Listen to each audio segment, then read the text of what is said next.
Welcome to Authors Revealed. I'm Becky Anderson. We're very excited. We have debut novelist here, Benjamin Ludwig, with his new book, Ginny Moon, an incredible story about a teenage girl with autism and her new adoptive parents.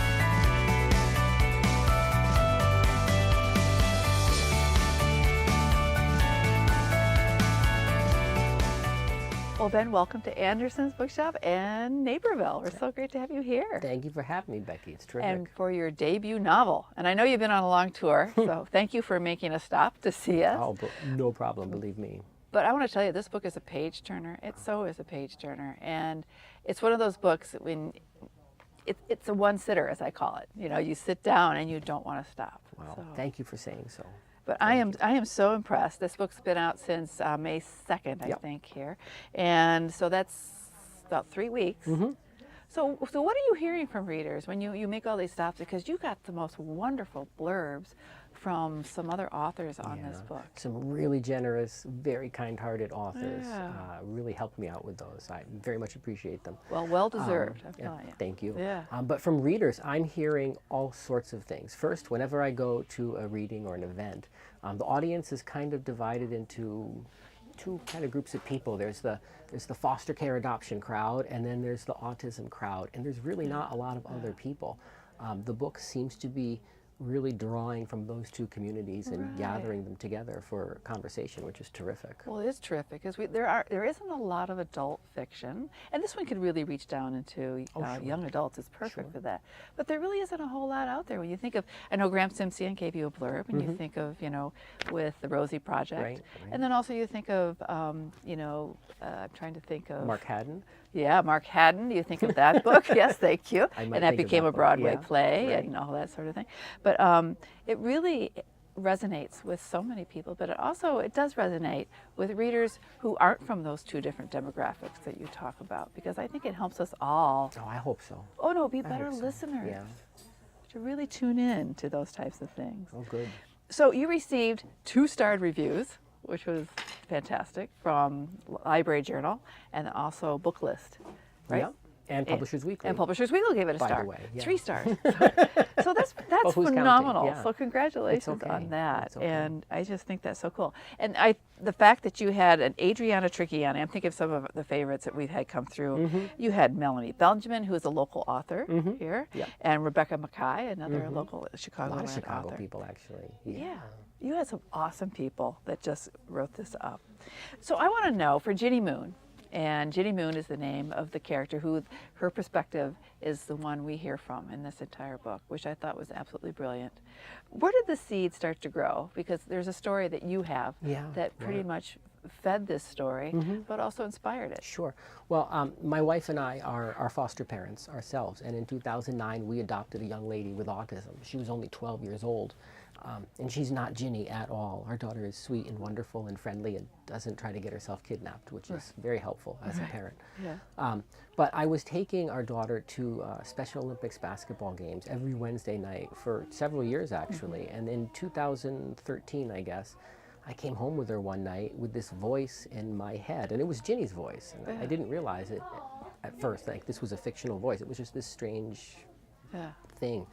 So, I had my daughter go in the house, and she went to the bathroom and did all of her stuff because it was late at night. And then I started typing, and I tried to get this voice out, and it just took off. I couldn't keep up with her. It was the most wonderful writing experience I've ever had.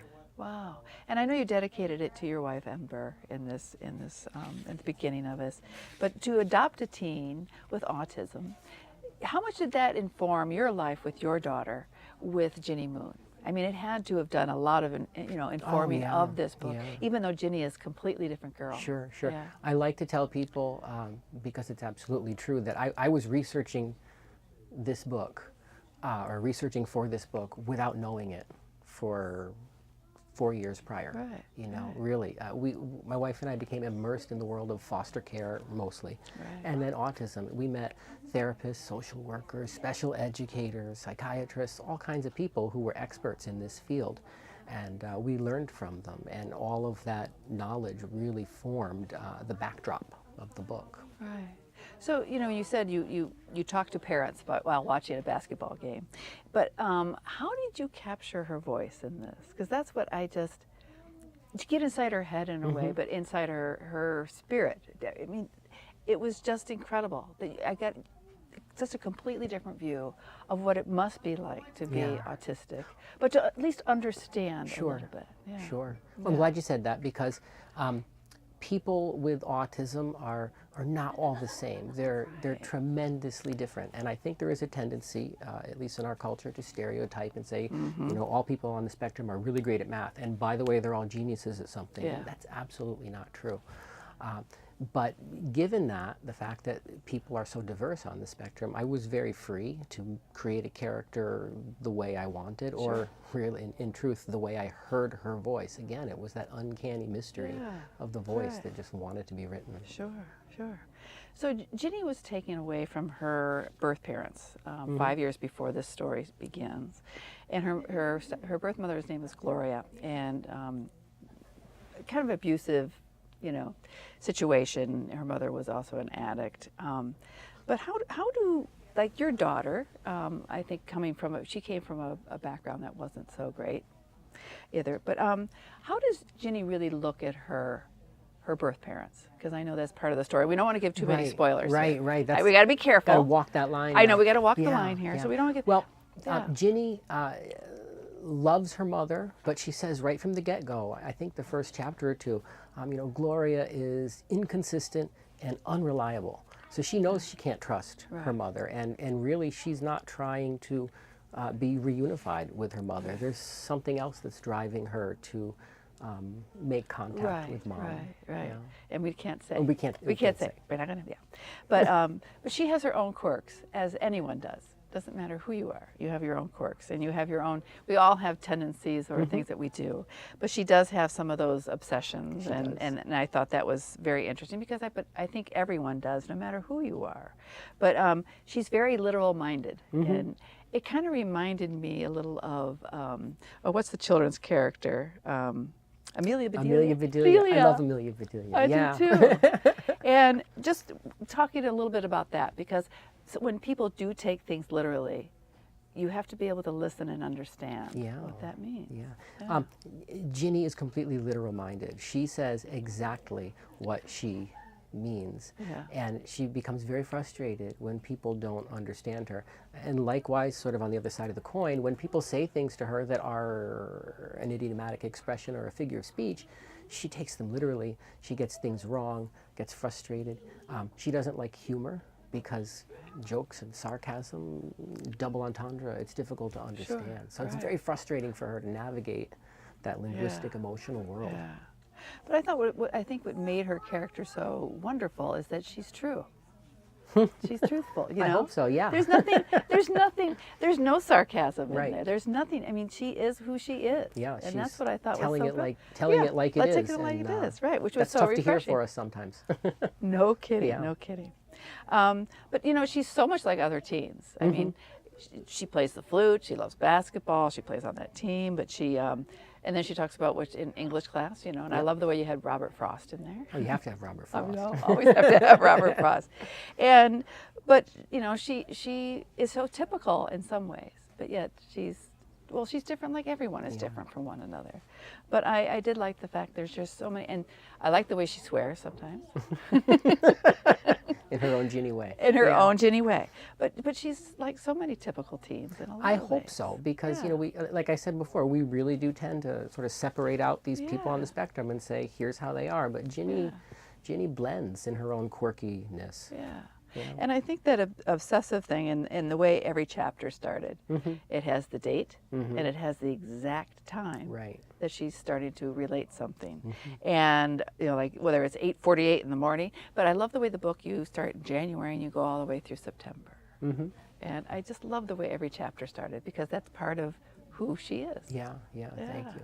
Yeah. She likes to know where she is in time. Right. Needs to know, really. Yeah.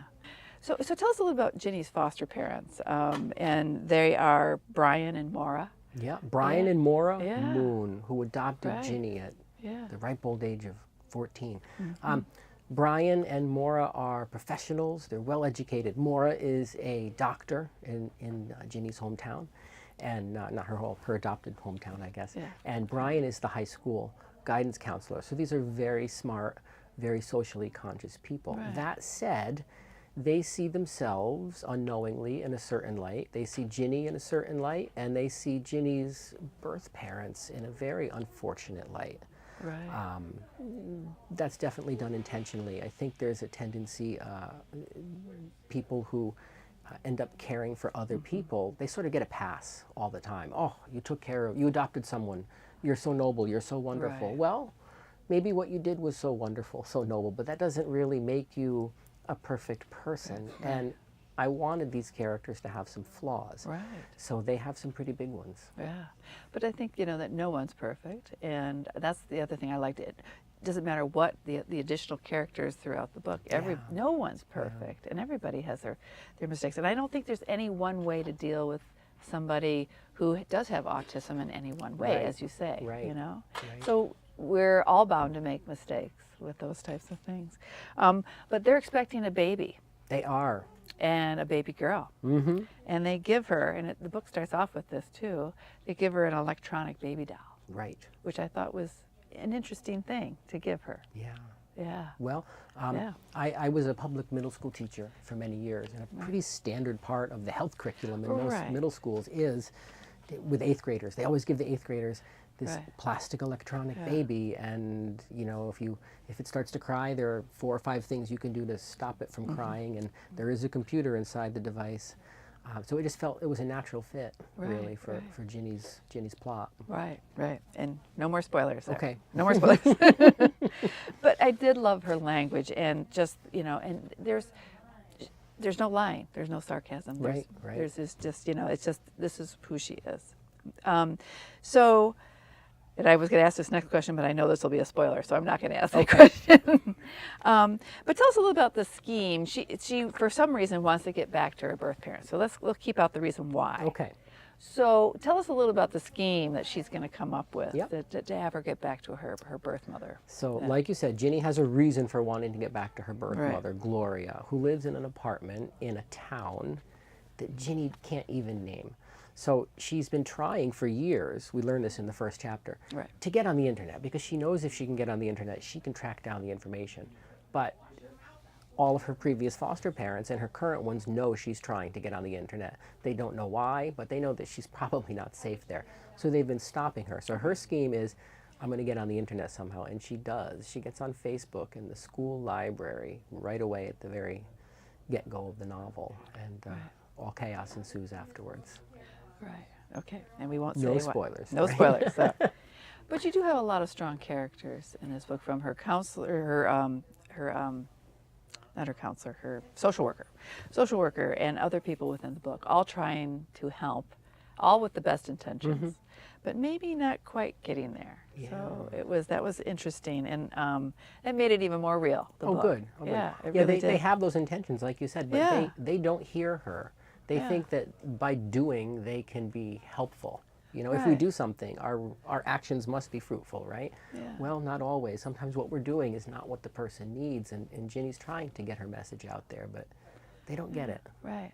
And I think, none of your characters were one-dimensional, because, like you said, you could take somebody who's doing a noble deed by adopting a child with special needs, but then also, too, you can put her birth parents into a bad light because of what the situation Right. they put Ginny in. Right. But actually, you create so much more dimension to these people. Oh, good. And I think that was really great in the book, that it wasn't that way. So tell us a little about her social worker in the book. About Patrice? Yeah, about Patrice. About her. Patrice is an attachment therapist. Yeah.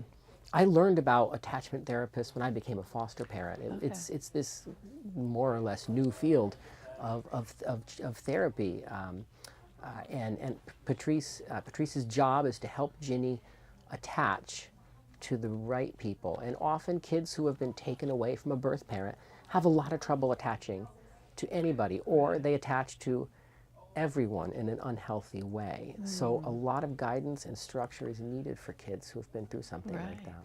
Because I think it's, she knows she wasn't in a good situation, but she can't detach herself from her original parents. Yeah. Perfect, yeah. Yeah.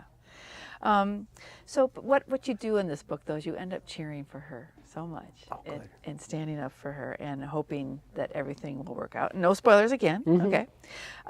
So what you mentioned that you've heard so much from these two different demographics. Any interesting stories you've heard from any other parents like you who have an autistic child, or are a foster parent, or anything like that? Is there any interesting stories you've heard? It's most of the families who have known someone or had a child who's somewhere on the spectrum say, this is spot on because it's not spot on. They get it. They understand the diversity that's in the spectrum.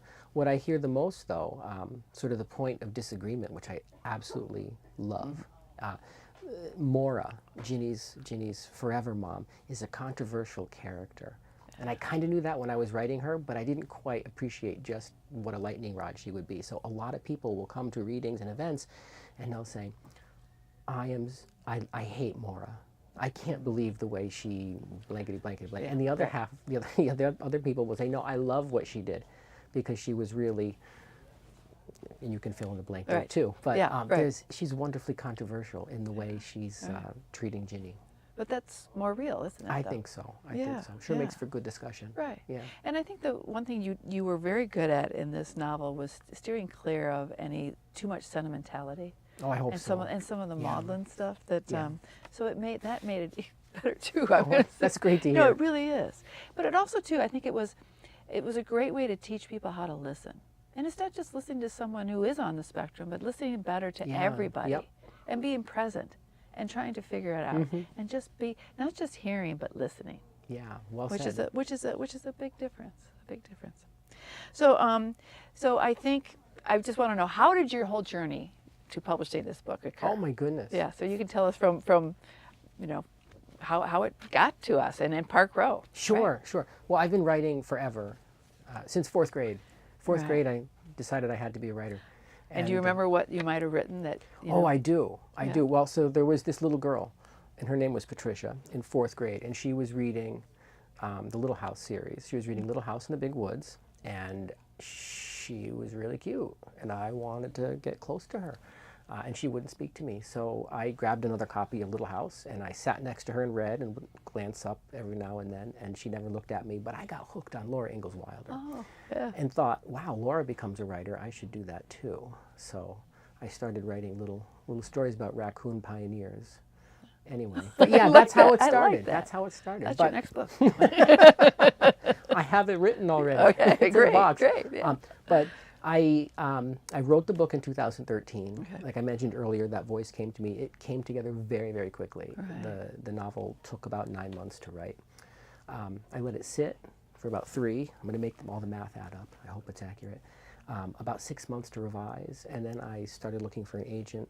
Found one pretty quickly, which I understand is very, very good luck and very rare.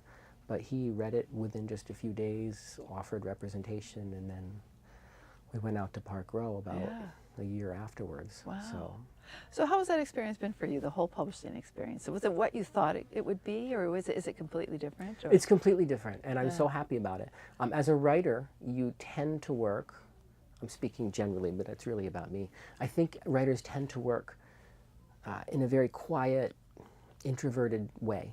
Right. I think they have to. I do anyway. To have the book go to an agent and the agent say, I love this, but was great, because I knew his feedback was right. It just felt right when I heard it. Right. So to have that collaborative process, and then to have an editor do the exact same thing, it became this collaborative team approach to making the novel even stronger. And there really wasn't a lot that changed, to be honest. Yeah. But still, to have those incredibly expert eyes on the book helping was wonderful. And for you being a teacher, you know, and I know you have your MFA and you have a master's in education.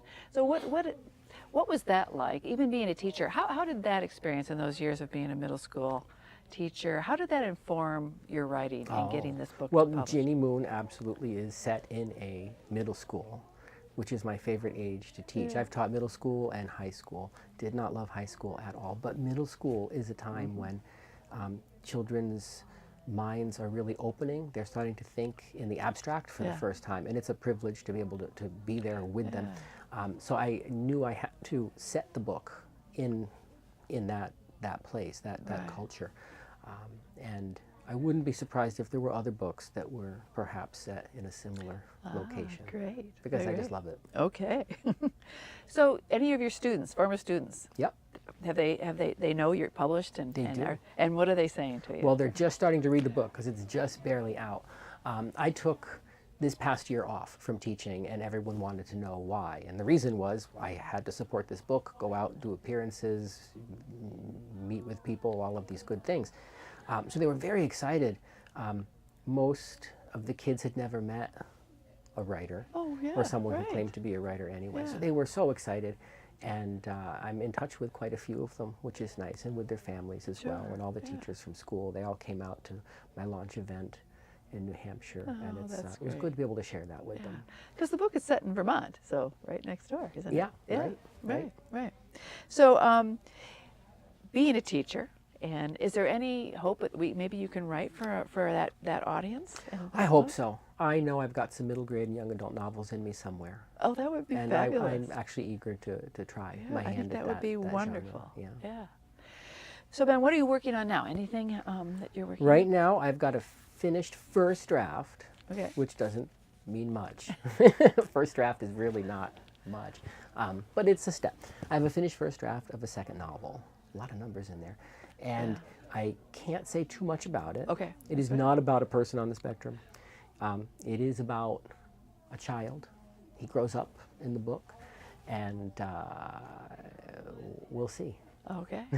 Well, in a way, this book was kind of a growing up book. Yeah, too. it was. Ginny does some growing. Yeah, she does. Certainly. She does. Okay, so I end these interviews with a little quiz. Okay. Now, it's sort of your life as writer, but as a reader. Got it. So it's kind of your history of your reading life in some ways. So it's kind of a lightning round, so whatever comes to mind first. Okay, so you mentioned as a child you liked the Little House books. So any other books you absolutely loved when you were young? I love The Hobbit.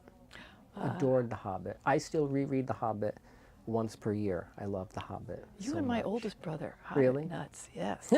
Okay, and how about anything in high school? Because, you know, that's a pretty influential age, but anything you read when you were in high school It that is. stayed with you? In high school, I fell in love with Gabriela Garcia Marquez, 100 Years of Solitude. yeah. Can't get over that first line about the colonel his father bringing him to discover ice. Yeah. Oh, love magical realism. So I really became a different sort of reader in high school. Sure. And how about something you use with your students? A book that in middle school? Okay. maybe? There's a book of short stories by an author named Jim Hainan called The One Room Schoolhouse. Do you know The One Room Schoolhouse Yes. story? You do? Yes, Oh, good. yes. Anyway, I love Yeah. Jim Hainan. He's my all-time favorite writer. Yeah. Except maybe Laura Ingalls, but really, no competition, right? So Jim Hainan has these wonderful little short micro stories, flash fiction, and they're perfect to use with kids when you want to teach almost any literary concept because Right. they're so short and they're so clean. They're just perfectly presented and structurally sound. Yeah. So I can't say enough good things about Jim Hainan. No, that's a great one.